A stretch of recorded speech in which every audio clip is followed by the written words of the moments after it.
Olá, boa tarde. Você acompanha agora notícias do Brasil e do mundo desta quarta-feira, dia 23 de novembro. E eu começo essa edição com as manchetes dos sites dos principais jornais do país. Folha de São Paulo: explosões em pontos de ônibus deixam um morto e 14 feridos em Jerusalém. Estudante de 16 anos morreu devido a ferimentos. O episódio intensifica discurso radical de aliados de Benjamin Netanyahu.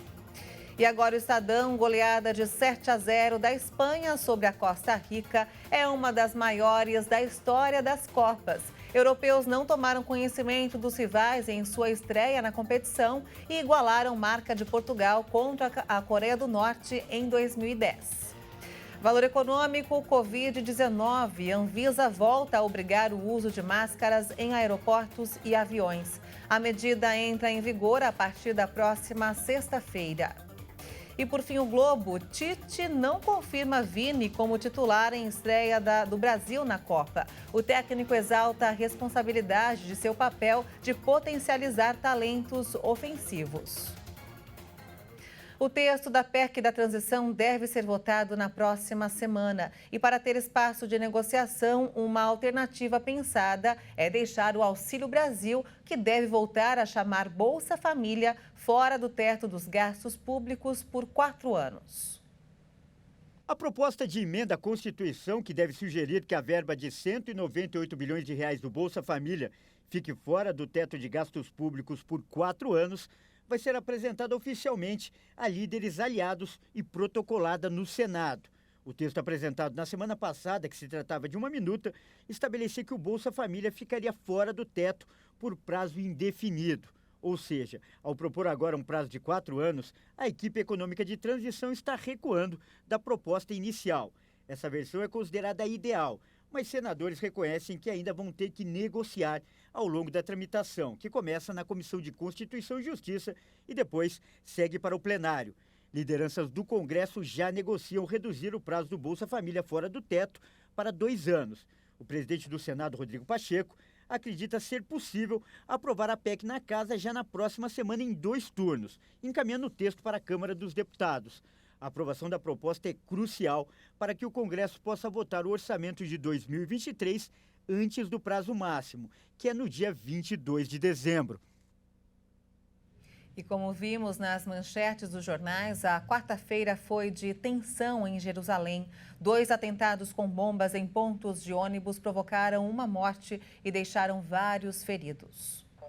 A polícia de Israel classificou as explosões de ataques e informou que uma das pessoas atingidas não resistiu aos ferimentos. A primeira explosão destruiu uma proteção de metal atrás do ponto de ônibus. Quando a polícia chegou ao local da explosão, uma segunda foi ouvida em uma área próxima. O primeiro-ministro Yair Lapid convocou uma reunião de emergência na sede do Exército para avaliar a situação. Quero dizer aos cidadãos de Israel: nós encontraremos os agressores. Eles podem correr, podem se esconder, isso não adiantará. As forças de segurança vão prendê-los. Se resistirem, serão eliminados. Se não, vamos puni-los em toda a extensão da lei. De acordo com o Serviço de Segurança Interna de Israel, o último atentado com bomba em Jerusalém havia ocorrido em 2016. Sem reivindicar a autoria dos atentados, o movimento islamita palestino Hamas, no poder na faixa de Gaza, celebrou os ataques que chamou de preço dos crimes e das agressões de Israel. E bombardeios russos deixaram a capital da Ucrânia, Kiev, sem água e eletricidade hoje. Os disparos também atingiram outras cidades do país, causando a morte de ao menos 3 pessoas. A administração regional da capital informou no Telegram que um prédio de 2 andares foi danificado, 3 pessoas morreram e 6 ficaram feridas.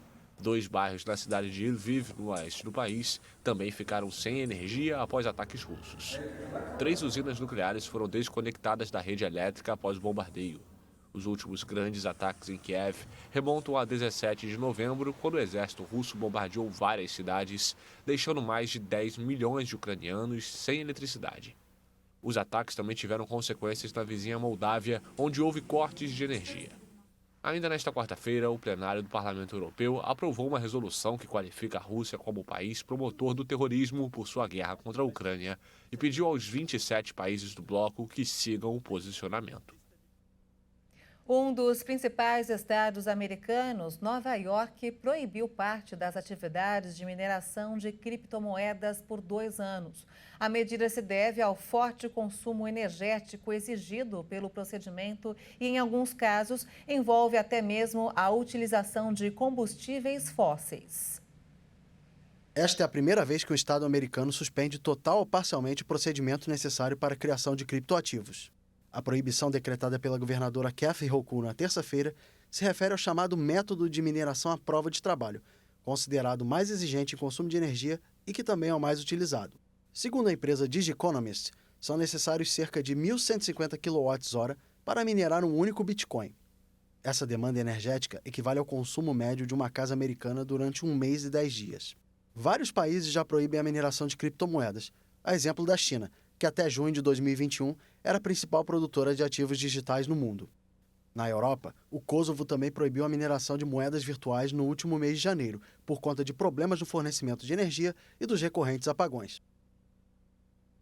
E olha só, amanhã o Brasil faz a sua grande estreia na Copa do Mundo. Em dias de jogos, o Brasil literalmente para por 90 minutos para acompanhar a partida. Mas será que para mesmo? Pois é importante saber quais as regras para as empresas em dias de jogos. E quem buscou essas informações para você foi a nossa repórter Bruna de Jaimo. Já é tradição. Em dia de jogo do Brasil, as ruas ficam coloridas de verde e amarelo. Nessa Copa, os jogos vão cair durante a semana, ou seja, em dias e horários de expediente. Será que o trabalhador vai poder deixar de bater o ponto para assistir aos jogos? Lembrando que o dia que a seleção canarinho joga não é considerado feriado. A consolidação das leis do trabalho, ela não prevê uma liberação dos funcionários em dias de jogos do Brasil. Nós sabemos que, tradicionalmente, dias de jogos da seleção, em especial na Copa do Mundo, o povo brasileiro costuma parar para olhar os jogos da Copa. Todavia, isso não há uma imposição legal das empresas liberarem os funcionários nesses dias. Claro que é uma situação de bom senso, um acordo entre empresas e empregados, mas essa definição da liberação ou não dos empregados para os jogos da Copa, para assistir os jogos da Copa, é uma definição do empregador. Então, nós temos aí algumas alternativas, Uma alternativa seria da liberação dos empregados, como uma ausência justificada, ou seja, o empregador libera os empregados nesses horários de jogos da Copa do Mundo, os empregados estão dispensados do comparecimento do trabalho e esse horário de trabalho não trabalhado vai ser considerado uma dispensa justificada pelo empregador, o empregado não vai sofrer nenhum desconto do salário. Por outro lado, há também a opção de um acordo de compensação de horas, É importante que as empresas identifiquem se há nas normas coletivas da categoria essa possibilidade, e aí seria feito aí um acordo individual de compensação de horas com os empregados, para que os empregados fiquem liberados nos horários de jogos e compensem essa jornada não trabalhada em outros dias, laborando um pouco acima da jornada contratual. Então fica a dica aí para você da doutora Larissa Salgado. Agora é traçar um esquema tático para driblar o seu chefe, se posicionar na frente da televisão e, quem sabe, correr para o abraço. É isso aí, essa edição fica por aqui. Eu volto logo mais no Jornal das 18h30, ao lado de Juliana Dariva com outras informações. Obrigada pela sua companhia e até lá!